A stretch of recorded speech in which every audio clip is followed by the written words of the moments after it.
Bonjour, voici l'horoscope des Sagittaires pour le mois d'août 2025. Avant de commencer, sachez que cet horoscope est une interprétation générale. Pour une analyse précise et personnalisée basée sur votre thème astral, je propose des consultations individuelles.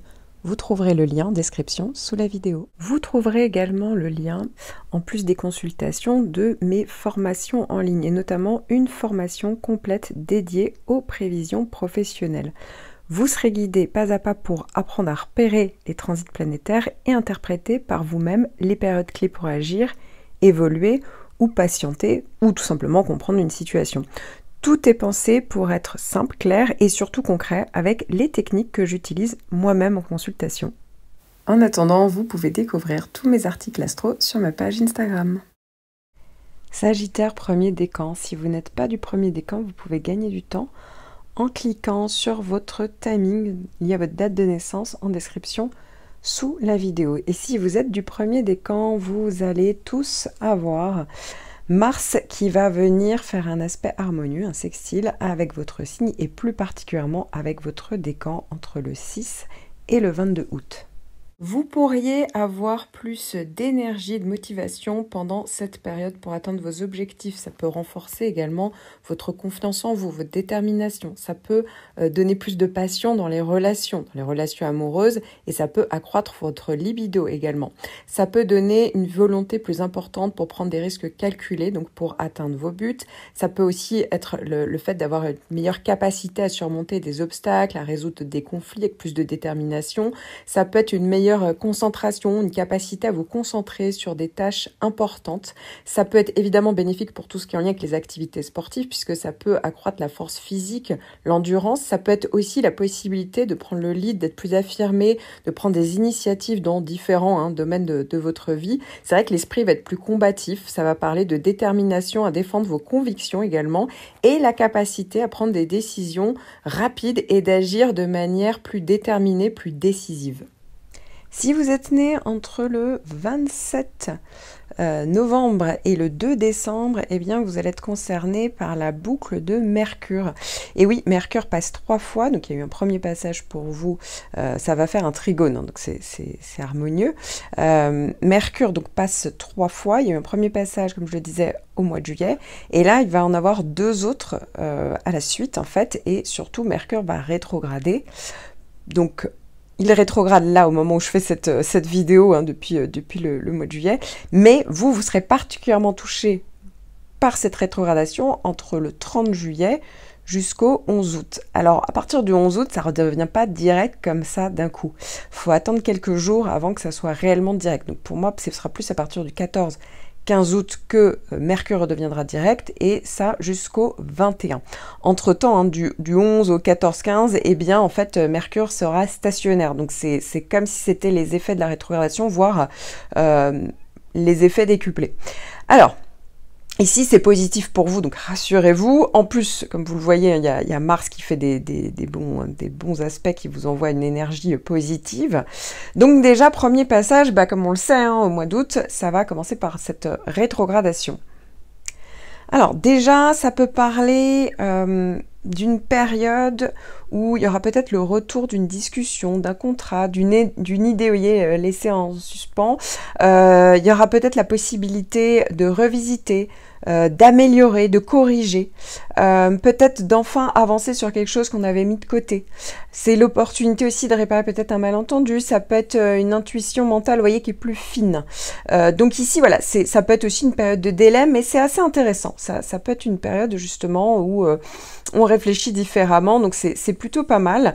Et ensuite, il y aura ce troisième passage pour vous, sur la deuxième quinzaine donc, du mois d'août. Là, ça sera donc le troisième passage, donc toujours en trigone, donc c'est bien aspecté. Et donc, c'est un peu le feu vert pour décider, signer, communiquer clairement. Vous voyez, l'esprit est plus rapide, ça donne pas mal de lucidité, une bonne fluidité aussi dans les échanges, les démarches. Donc voilà, là aussi, c'est assez intéressant, et en plus, le fait qu'il y ait Mars en bon aspect donne le dynamisme nécessaire et donne le côté très concret peut-être à ce que vous allez mettre en place, les idées que vous allez mettre en place avec Mercure. Donc c'est pour ça qu'ici ça fonctionne très très bien, les deux planètes fonctionnent très bien ensemble l'une et l'autre. Si vous êtes né entre le 21 et le 25 novembre, vous avez le double trigone Saturne-Neptune.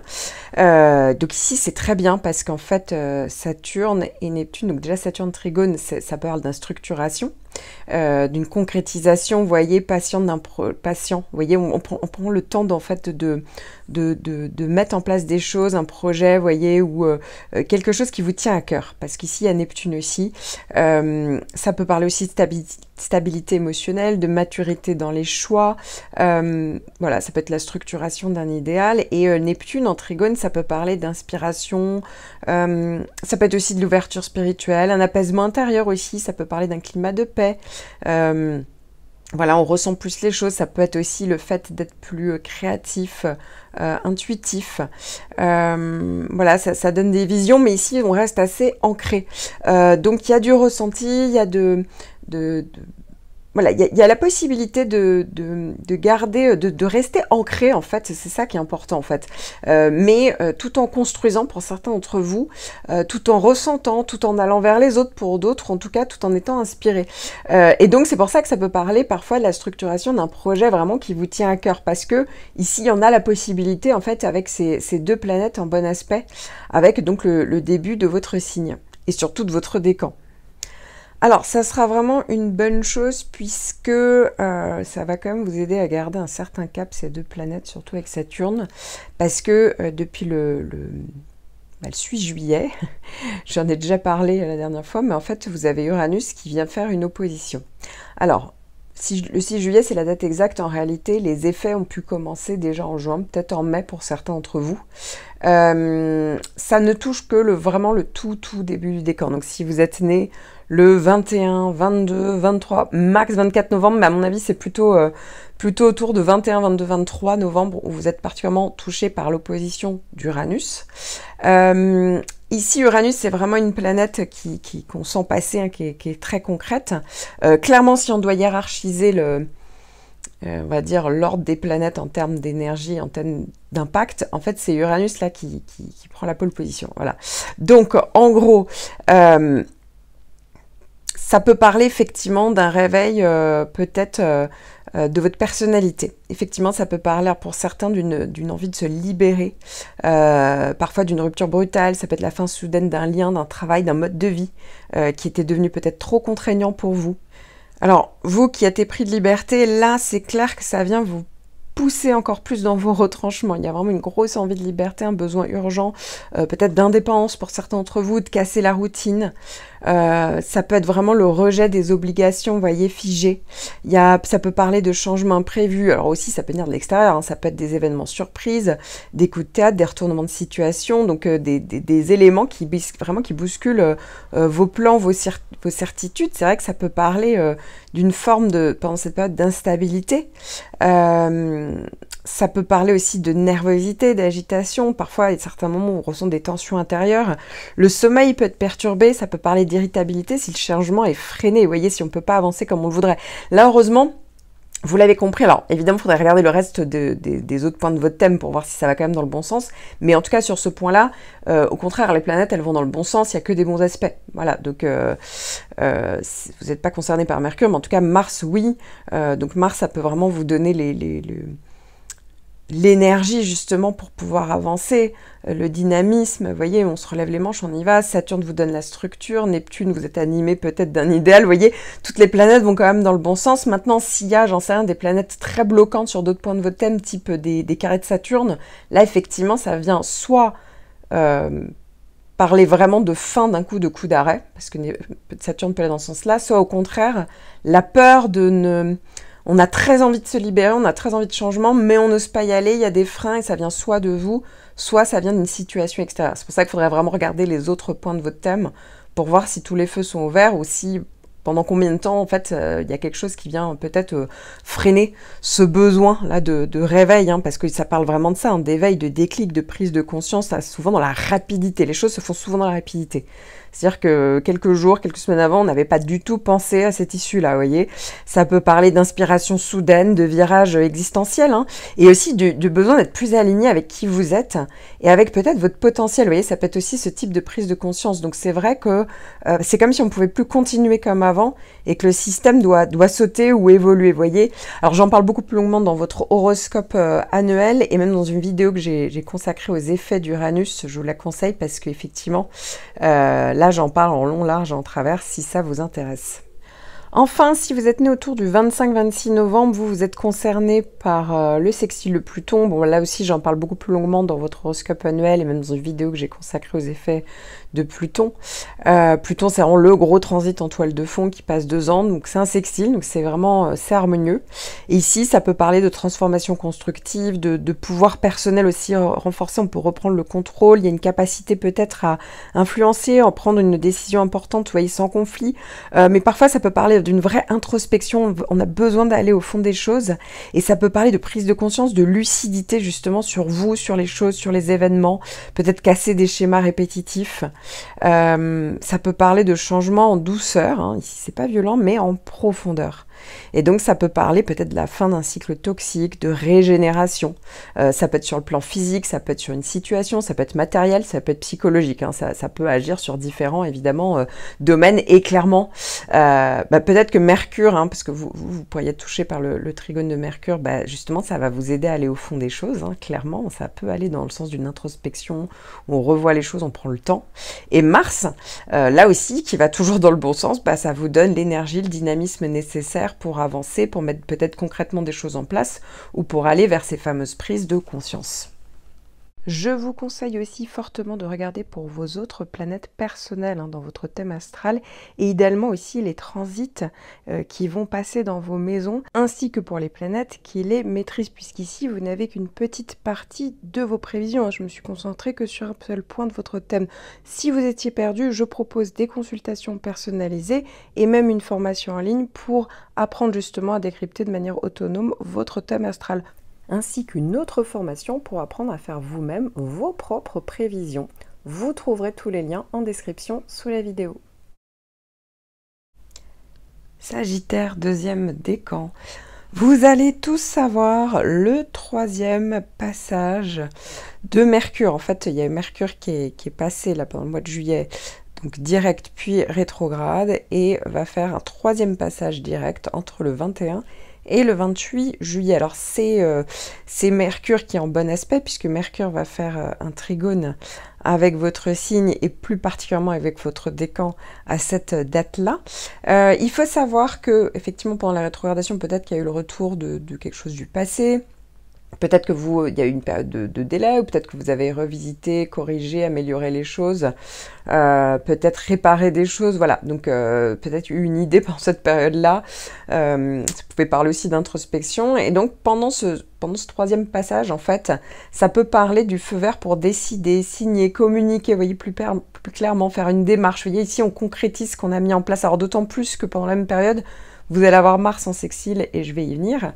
En tout cas, ça peut parler de l'esprit. Votre esprit peut être plus rapide, plus lucide en fait. Donc ça donne une bonne fluidité dans les échanges et les démarches. Donc c'est pour ça que c'est intéressant. Et justement, Mars, comme je vous le disais, va être en plus en bon aspect, en aspect de sextile, entre le 22 août et le 7 septembre. Vous pourriez avoir plus d'énergie et de motivation pendant cette période pour atteindre vos objectifs. Ça peut renforcer également votre confiance en vous, votre détermination. Ça peut donner plus de passion dans les relations amoureuses et ça peut accroître votre libido également. Ça peut donner une volonté plus importante pour prendre des risques calculés, donc pour atteindre vos buts. Ça peut aussi être le fait d'avoir une meilleure capacité à surmonter des obstacles, à résoudre des conflits avec plus de détermination. Ça peut être une meilleure concentration, une capacité à vous concentrer sur des tâches importantes. Ça peut être évidemment bénéfique pour tout ce qui est en lien avec les activités sportives puisque ça peut accroître la force physique, l'endurance. Ça peut être aussi la possibilité de prendre le lead, d'être plus affirmé, de prendre des initiatives dans différents domaines de votre vie. C'est vrai que l'esprit va être plus combatif. Ça va parler de détermination à défendre vos convictions également et la capacité à prendre des décisions rapides et d'agir de manière plus déterminée, plus décisive. Je vous conseille aussi fortement de regarder pour vos autres planètes personnelles dans votre thème astral et idéalement aussi les transits qui vont passer dans vos maisons ainsi que pour les planètes qui les maîtrisent puisqu'ici vous n'avez qu'une petite partie de vos prévisions. Je me suis concentrée que sur un seul point de votre thème. Si vous étiez perdu, je propose des consultations personnalisées et même une formation en ligne pour apprendre justement à décrypter de manière autonome votre thème astral, ainsi qu'une autre formation pour apprendre à faire vous-même vos propres prévisions. Vous trouverez tous les liens en description sous la vidéo. Sagittaire, troisième décan. Alors actuellement, vous n'avez pas de petit transit en toile de fond. Ça sera le cas à partir du mois de septembre, puisqu'il y a Mars qui vient faire un bel aspect en sextile à partir du 7 septembre. Mais en attendant, je vais quand même faire un petit point sur les planètes en toile de fond. Et là, ça concerne plutôt donc la deuxième partie de votre décan. Donc en gros, si vous êtes né entre le 16 et le 21 décembre, eh bien, il faut savoir que même si Saturne est parti dans un autre signe, en réalité, Saturne ne s'est pas assez éloigné de votre signe et surtout du fait qu'il fait un carré avec la fin de votre décan. Et donc ça, c'est pour ça que j'en parlais plus longuement dans votre horoscope annuel. En gros, toute l'année, vous avez quand même ce carré de Saturne qui vous embête, qui vous bloque, qui vous freine. Si vous êtes de la toute fin du décan, alors là, c'est si vraiment vous êtes né sur les 2 derniers jours, 20 ou 21 décembre, vous avez en plus le carré de Neptune.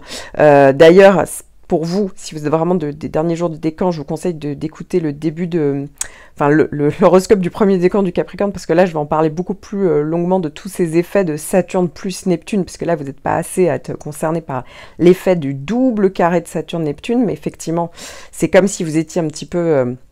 il y a les mêmes effets que pour le début du Capricorne, puisque c'est le signe qui suit.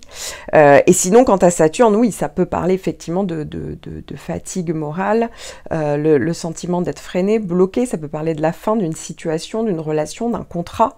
Les choses n'avancent pas comme on le souhaiterait. On peut avoir le sentiment d'être privé de sa liberté, d'avoir beaucoup de contraintes, de devoir passer des caps de maturité, où on est obligé d'être très raisonnable. Vous voyez, ça peut parler aussi période où on peut se sentir seul, d'introspection également. Parfois, ça peut être des freins physiques. Il y a quelque chose qui, vraiment, littéralement, c'est la santé, voilà, qui vous bloque, en tout cas, pendant cette période. Donc, c'est vrai que c'est pas une année ultra faste, parce qu'en général, alors peut-être qu'il y a des points très positifs sur d'autres points de votre thème, évidemment, mais quand même, le soleil... le signe, donc le point que vous regardez tous, le signe qu'on connaît tous, c'est quand même un point très important. Évidemment qu'un carré de Saturne, ça peut parler sinon de très forte responsabilité, on a moins de temps pour soi, vous voyez, on n'est pas dans la légèreté. Voilà, donc c'est vrai que je faisais un petit récap parce que, effectivement, j'en parle pas tous les mois parce que certes, Saturne est passé sur un autre signe là pendant quelques mois, mais en réalité, Saturne est toujours là, et donc c'est important de garder en tête que oui, actuellement, ne vous étonnez pas si vous avez le sentiment de ne pas avancer comme vous le voulez. Alors, au niveau en tout cas de votre soleil, il faudrait regarder sur le reste de votre thème, voilà, c'est l'année 2025, rassurez-vous, après, ça ne va pas non plus durer des mois et des mois et des mois. Effectivement, il faut passer encore quelques temps avec cette impression pour certains, alors c'est qu'un brouillard mental, mais ça on est plus sur la fin du décan, mais sinon effectivement déjà de manière générale ça peut être effectivement assez fatigant, assez bloquant, contraignant, voilà, donc j'en parle plus longuement dans votre horoscope annuel si vous découvrez cet horoscope, ou même dans une vidéo que j'ai consacrée aux effets de Saturne, qui va parler justement de toutes les, on va dire, les possibilités pour un petit peu mieux comprendre, appréhender cette planète et mieux juguler justement les effets négatifs que peut entraîner Saturne quand il fait un carré. Je vous conseille aussi fortement de regarder pour vos autres planètes personnelles dans votre thème astral et idéalement aussi les transits qui vont passer dans vos maisons ainsi que pour les planètes qui les maîtrisent puisqu'ici vous n'avez qu'une petite partie de vos prévisions. Je me suis concentrée que sur un seul point de votre thème. Si vous étiez perdu, je propose des consultations personnalisées et même une formation en ligne pour apprendre justement à décrypter de manière autonome votre thème astral, ainsi qu'une autre formation pour apprendre à faire vous-même vos propres prévisions. Vous trouverez tous les liens en description sous la vidéo.